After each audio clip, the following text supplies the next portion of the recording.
நல்ல சுவாரஸ்யமாக சொல்லிட்டு இருக்கீங்க. அடுத்து இதே போல் இன்னொரு உங்களுடைய கேஸ் ஹிஸ்ட்ரி இன்னொன்று சொல்லுங்கள். இன்னொன்று ஒருத்தவங்க ஒரு பிஸ்னஸ் உமன் மேடம் எங்கிட்ட வந்து கேஸ் கொடுத்தாங்க. அவங்க எப்படின்னா நகை அடகு கடை வச்சுருக்காங்க. லைசன்ஸ் எடுத்து ஒரு நகை அடகு கடை வச்சுருக்காங்க. எப்படின்னா வீட்டுக்கு முன்னாடி ஒரு ரூம் வந்து கடை, ரோடு ஃபேஸிங் கார்னர் வீடு. ஸோ ஒரு ரோடு ஃபேஸிங் வந்து கடையாகவும் ஒரு இது வந்து அவங்க வீட்டுக்கு போகிற ஒரு வழியாகவும் வச்சுருக்காங்க. நிறைய அடகு கடைகள் வந்து நார்த் இந்தியன்ஸ் வச்சுருப்பாங்க. இவங்க தமிழ் லேடி தான். அவங்க அதுக்குன்னு ஏதோ கோர்ஸ் இருக்கா, அதை படித்து அது சர்டிஃபிகேட் கோர்ஸ் எல்லாம் இருக்கா? ஆமாம், நகை அடகு கடை வைக்கிறதுக்குன்னு ஒரு லைசன்ஸ் அந்த இதெல்லாம் இருக்கும்னு நினைக்கிறேன். ஏதாச்சும் பிஸ்னஸ் பண்ணணும். ஸோ இப்போ வந்து அந்த கோல்டு அப்படிங்கிறது வந்து நம்ம வீட்டோடையும் இருந்த மாதிரியும் இருக்கும், ஒரு பிஸ்னஸ் பண்ண மாதிரி இருக்கும் அப்படி சொல்லிட்டு அவங்க சொல்லும் போது எல்லா பெண்களுக்குமே இந்த மாதிரி இருக்குமாங்கிற மாதிரி. ஆனால் அவங்களுமே ஆரம்பிக்கும் போது வந்து ரொம்ப ரிஸ்க் எடுத்துக்காத. ஏன்னா ஜுவல்ஸ் வந்து நீ ஹேண்டில் பண்ணுவோம்ல, ஏதாச்சும் ஒன்று திருட்டு போயிருச்சு, ஏதோ ஒன்று மிஸ் ஆயிடுச்சு, ஏதோ ஒரு விஷயம் வீட்டில் நடக்குது அப்படிங்கும்போது அது அந்த பப்ளிக்கை நம்ம ஃபேஸ் பண்ணுறதுங்கிறது ஒரு பெரிய ரிஸ்காக போயிடும். ஸோ பேங்க் இந்த மாதிரி இடத்துல வேற, இது வந்து ரொம்ப ஒரு இதாக இருக்கும். நீ அதனால நீ அந்த ஏன்னா நம்ம ஃபேமிலிக்கே இது பழக்கம் இல்லாத ஒரு பிஸ்னஸ். ஏன்னா அடகு வைக்கிறதுக்கு வராங்க போது அவங்க எப்போ கேட்டாலுமே வந்து நம்ம பணம் ரெடியாக வச்சுக்கணும். அவங்க எப்போ வந்து அது பணத்தை கொடுத்து வந்தாலுமே அந்த ஜுவல்ஸ் ரெடியாக இருக்கணும். அந்த மாதிரி வச்சுருந்தவங்க தான் வந்து எங்கிட்ட கேஸ் கொடுத்தாங்க. ஸோ கேஸ் கொடுத்ததுல வந்து என்னன்னு சொல்லி கேட்டிங்கன்னா ஜுவல் திருட்டு போயிடுச்சு. அதுதான் கேஸ் கொடுத்ததே. அவங்க ஹஸ்பண்ட்கிட்டையும் சொல்ல முடியாமல், ஏன்னா அவங்க ஸ்டார்ட் பண்ணும் போதே வந்து அவங்களுக்கு அந்த நெகட்டிவ் இதே வந்து இதுதான் வந்திருக்கு. இது ரொம்ப ரிஸ்கான இது. ஸோ நிறைய அடமானம் வைக்கிறோம், நம்ம அதுக்கு ஒரு இன்ட்ரெஸ்ட் போட்டு வாங்குறோங்கிறத தாண்டி அது அடுத்தவங்களோட பொருள், நம்ம அதை பாதுகாத்து வைக்கணும். கிட்டத்தட்ட லாக்கர் மாதிரி இல்லையா, அது வைக்கணும். இது வந்து நம்ம ஃபேமிலிக்கு வந்து இப்போ அவங்க நார்த் இந்தியன்ஸ் எல்லாம் பண்றாங்க அப்படின்னா அவங்களுக்கு வந்து அது பழக்கம் இருக்கும், அவங்களுக்கு எப்படி ஹேண்டில் பண்ண எல்லாம் தெரியும். பட் நம்மளுக்கு இது புதுசு. ஸோ நீ லேடியாவும் இருக்க, அதனால ஏதாச்சும் ஒன்று ஏமாத்திட்டாங்கன்னா பம்புங்கும் போது நான் அதை மீறி தான் நான் இது வச்சேங்க மேடம். ஸோ சொன்ன மாதிரி அவங்க சில விஷயம் நெகட்டிவா சொல்லுன்றது நடந்துருங்கிற மாதிரி எனக்கு அதே மாதிரி நடந்துருச்சு. எவ்வளோ நகை அப்படி திருட்டு போயிடுச்சு? ரொம்ப கம்மியான ஜுவல் தான் ஒரு, பட் ஆனால் அது மற்றவங்களோடது இல்லையா. ஆமாம், அது வந்து நம்பிக்கை. நகை தொலைஞ்சது ஏதோ வந்து ஒரு 2 பவுனோ 3 பவுனோ என்னமோ தான் சொன்னாங்க. ஆனால் அது வந்து நம்மளோட நகையிலே, இது அடுத்தவங்களோட நகையில. அவங்க எப்போ வேணாலும் திருப்ப வருவாங்க, வரும்போது இது கொடுக்கணும். கொடுக்கல அப்படிங்கும் போது வந்து நம்ம கடையோட பேர் கெடும், போலீஸ் கேஸ் அந்த மாதிரிலாம் ஆகும். இதில் நம்ம என்னதான் காம்பன்சேஷன் கொடுத்தாலுமே வந்து அது எல்லாரும் ஒத்துக்கிறவங்களாவும் இருக்க மாட்டாங்க. அப்படியே கொடுத்தாலுமே இது பரவும் இல்லையா. அப்போ அவங்களோட அந்த ஒரு பிஸ்னஸே டோட்டலா போயிடும் இல்லையா. அது வந்து எனக்கு ரொம்ப வருத்தமா இருந்துச்சு. இப்போ நிறைய கேஸ் வரும் இந்த மாதிரி, வீட்டில் அவங்களோட ஜுவல் வச்சிருந்தது திருட்டு போயிடுச்சு, நிறைய கேஸ் பார்த்துருக்கோம். பட் அதெல்லாம் வந்து வீட்டில் வேலை செய்யறவங்க, இல்லைன்னா தன்னோட ஹஸ்பண்டே திருடி இருப்பாங்க, இல்லை வீட்டில் இருக்கவங்க, இல்லை ஃபங்க்ஷனுக்கு வந்தவங்க, இந்த மாதிரி இருக்கும். அது அவங்களோட தானே முடியும், அவங்களோட ஜுவல். இதுல வந்து பாதிப்புங்கிறது அவங்களுக்கு உண்டான ஒரு மன உளைச்சலும் ஒரு இழப்பும் தானே தவிர அதை தாண்டி வேற எதுவும் இருக்கு. இது டோட்டல் அவங்க பிசினஸ் ஸ்பாயில், ஃபெயிலியர் தான் ஆகும். அதை நம்பி இன்னொருத்தவங்க வந்து ஜுவல் வைக்க மாட்டாங்க. அதுலதான் வந்து அவங்க பயங்கரமான ஒரு அப்செட்ல அவங்க கேஸ் எங்கிட்ட சொல்லவே வந்து இந்த மாதிரி திருட்டு போயிருச்சு இந்த ஜுவல் அப்படின்னு சொல்லவே பாத்தீங்கன்னா அப்படி ஒரு அழுகை. இது ரொம்ப, நானும் ஒரு பிசினஸ் உமனா இருக்கிறதுனால எனக்கு அதோட கஷ்டம் நஷ்டம் எல்லாம் தெரியும்.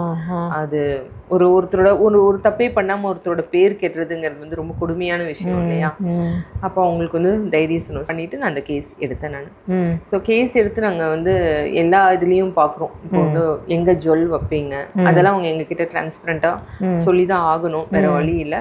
ஆனால் நாங்கள் சொல்றது இது வந்து உங்களோட சீக்ரெட் மெயின்டைன் பண்ணுறதுங்கிறதுனால நீங்கள் இப்போ எங்ககிட்ட வந்து நீங்கள் எங்கே ஜுவல் வைப்பீங்க, இந்த ஜுவல் எங்கே வச்சிங்க, இதெல்லாமே எனக்கு வந்து தனிப்பட்ட முறையில் சொல்ல வேண்டியது இருக்கும்.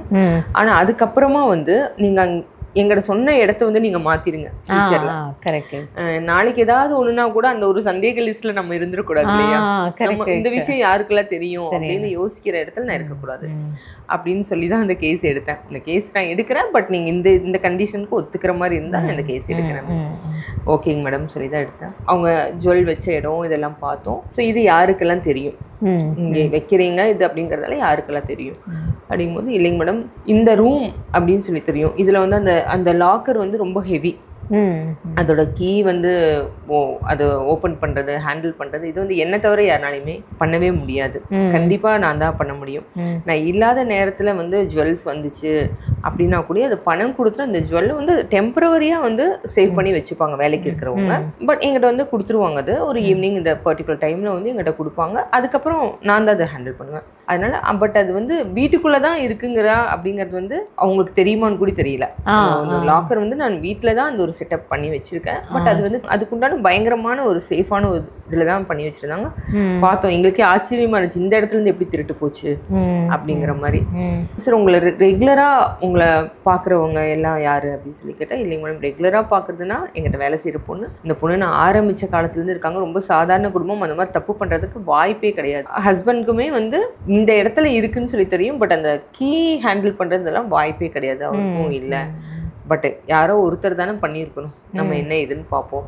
சிசிடிவி ஃபுட்டேஜ் இருக்கான்னு சொல்லி கேட்டேன். இருக்குங்க மேடம், அதெல்லாம் கூட பார்க்க முடியும் அப்படிங்கும்போது நாங்கள் அதை வந்து ஒரு நகை திருட்டு போனதுக்கும் ஒரு 1 மந்த்துக்கு முன்னாடி வரைக்கும்னா அவங்களோட டோட்டல் சிசிடிவி ஃபுட்டேஜ் வந்து 1 மந்த் தான். ஸோ இவங்க தொலைஞ்சு அப்போ அதுலேருந்து ஒரு 1 மந்த்துக்கு முன்னாடி வரைக்கும் என்ன நடந்துச்சு அப்படிங்கிறதெல்லாம் பார்க்கலாம்னு சொல்லிட்டு நாங்கள் பார்த்தோம். அதில் எந்த க்ளூவும் எங்களுக்கு கிடைக்கல. நாங்கள் நார்மலாக வராங்க போகிறாங்க. அதில் வந்து அந்த ரூம் உள்ளே போகிறது அந்த ஆக்சஸ் எல்லாம் இல்லை. அதில் ஜென்ரலாக கடைக்கு வரவங்க போகிறவங்க அந்த மாதிரி ஒரு இது மட்டும் தான் இருந்துச்சு. இப்போ மறுபடியும் வர சொல்லி வந்து நாங்கள் பார்க்குறோம். வேலைக்கு இருக்கிற பொண்ணு, ஹஸ்பண்ட், இவங்களோட கால் டீட்டெயில்ஸ் எடுத்துற முடியுமா உங்களுக்கு சொல்லி கேட்டோம். அது யாரோட பேர்ல இருக்கு, ஏன்னா அது சட்டப்பூர்வமா எடுக்கணும் அப்படிங்கறனால அவங்களுக்கு உண்டானவங்க தான் எடுக்கணும். இல்ல மேடம், என்னோட பேர்ல தான் இருக்கும், ஒன்றும் பிரச்சனை இல்லை. சரி, அப்படின்னா எனக்கு அதோட டீட்டெயில்ஸ் கொஞ்சம் வந்து எனக்கு வாங்கி கொடுங்க, நம்ம பார்க்கணும். நாங்கள் அதில் பார்க்குறோம் யார்கிட்ட பேசியிருக்காங்க, என்ன ஏது, அதெல்லாமே நாங்கள் செக் பண்ணுறோம். செக் பண்ணும்போது எங்களுக்கு ஒரு அப்நார்மலாக அந்த பொண்ணு கடையில் வேலை செய்கிற பொண்ணோட கால்ஸில் இருந்துச்சு எங்களுக்கு. ஆனால் அந்த பொண்ணு அந்த ரூம்குள்ளே போகல, வரல, அதுக்குண்டான எந்த ஒரு இதுவும் இல்லை. ஜென்ரலாக நீங்கள் இல்லாதப்போ அந்த மாதிரி ஏதாச்சும் போயிருப்பாங்கன்னா அதெல்லாம் வாய்ப்பே கிடையாது அப்படின்னு சொல்லி சொன்னாங்க.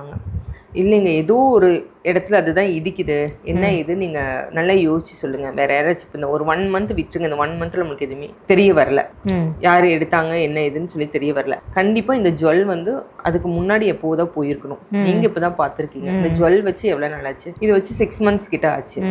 அவங்க திருப்ப வரல. எங்கிட்ட யூஸ்வலாக வைக்கிறவங்க எல்லாருமே ஒரு 3 மந்த்ஸ் அந்த மாதிரிலேயே திருப்பிடுவாங்க மேடம். இது வந்து கொஞ்சம் ரொம்ப நாளாகவே இருக்குது, இந்த ஜுவல் இருக்குது. அது எப்படி ஒரு பர்டிகுலர் ஜுவல் வந்து ரொம்ப நாளாக இருக்குது இதுதான் அப்படிங்கிறது உங்களுக்கு எப்படி தெரியும்? அப்போ ஜுவல் வந்து ஹேண்டில் பண்றது கடையில வேலை செய்யற பொண்ணும் நீங்களும் மட்டும்தான். அப்போ ஒரு ஜுவல் வந்துச்சுன்னா அதோட ரெசிப்ட், இது இந்த நாள்ல வச்சுது, இது இவ்வளவு நாளாயே திருப்பல, அந்த மாதிரி விஷயங்கள் எல்லாமே வேலை செய்யறவங்களுக்கு தான் தெரியும். அதே போல வந்து அந்த பொண்ணுக்கு தான் அந்த ஜுவல் எப்படி இருக்குங்கிறதும் தெரியும். ஆனா அந்த பொண்ணு உள்ள போறதுக்கு சான்ஸ் இல்லைன்னு சொல்றீங்க. அப்படிங்கும்போது நீங்க நல்லா யோசிச்சு பாருங்க. ஏன்னா வீட்டுக்குள்ளேயே உங்களுக்கு லாக்கர் அப்படிங்கிறதுனால ஏதோ ஒரு தப்பு நடந்திருக்கும். கண்டிப்பா நீங்க கீ வைக்கிறது அந்த மாதிரி ஏதாவது பார்த்துருக்கணும். ஏதோ ஒரு டைம்ல நம்மளே ஏமாறது தானே. சம்டைம்ஸ் நம்ம வீடவே லாக் பண்ணிட்டோம்னு நினைப்போம், லாக் பண்ணாம போய் கீ கதவுலயே வச்சுட்டு கூட நம்ம சம்டைம்ஸ் வெளியே போயிருவோம். இந்த மாதிரி இதெல்லாம் சாதாரணமா நடக்கிறது தான். இந்த தொழிலுக்குமே நீங்க புதுசா வந்திருக்கீங்க, இப்பதான் ஒரு 1 year 1.5 years தான் ஆச்சுங்கும் போது இதுல ஏதோ ஒரு தப்பு நடந்திருக்கும், நீங்க என்ன ஏதுன்னு கொஞ்சம் நல்லா பாருங்க அப்படின்னு சொல்லிட்டு நாங்க யோசிக்க சொன்னோம். இந்த டைம்ல இந்த 1 மாசம் முன்னாடி வேற யாரெல்லாம் வந்து உங்களுக்கு அறிமுகம் இல்லாதவங்களை யாரெல்லாம் வந்தாங்கன்னு சொல்லும் போதுதான் அவங்க ஒரு விஷயத்த சொல்றாங்க.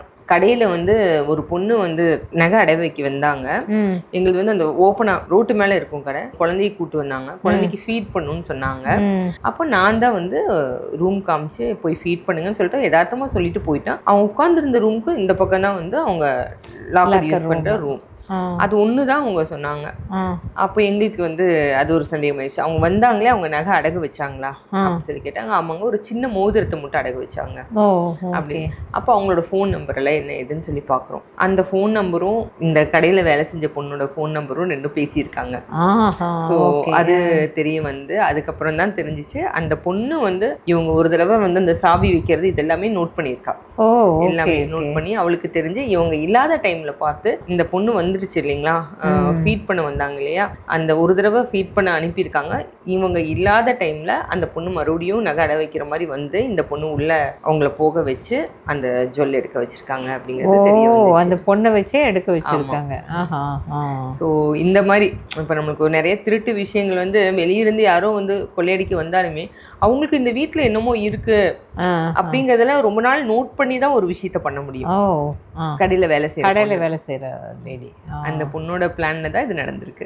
ஆக்சுவலா ஸ்டேஷன்லயும் கம்ப்ளைண்ட் கொடுத்துருந்தாங்க. ஸோ அதனால அவங்க அந்த கால் டீட்டெயில்ஸ் அதெல்லாம் நம்மளுக்கு பாக்குறக்கு அவங்க பேர்லயே இருந்துச்சு அப்படிங்கறனால கொஞ்சம் அது ஈஸியா இருந்துச்சு. அது நம்மளுக்கு சப்போர்ட் பண்ணுச்சு. நம்ம வீட்டுக்குள்ளேயோ இல்லைன்னா நம்ம புழங்குற இடத்துலயோ ஒரு பிசினஸ் பண்றவங்களா இருந்தாலும் யாரா இருந்தாலும் அந்த மாதிரியான காஸ்ட்லியான பொருள் வைக்காம இருக்கிறது ரொம்ப நல்லது. ஸோ நல்ல விஷயம் தானேங்க. Thank you very much. Thank you madam.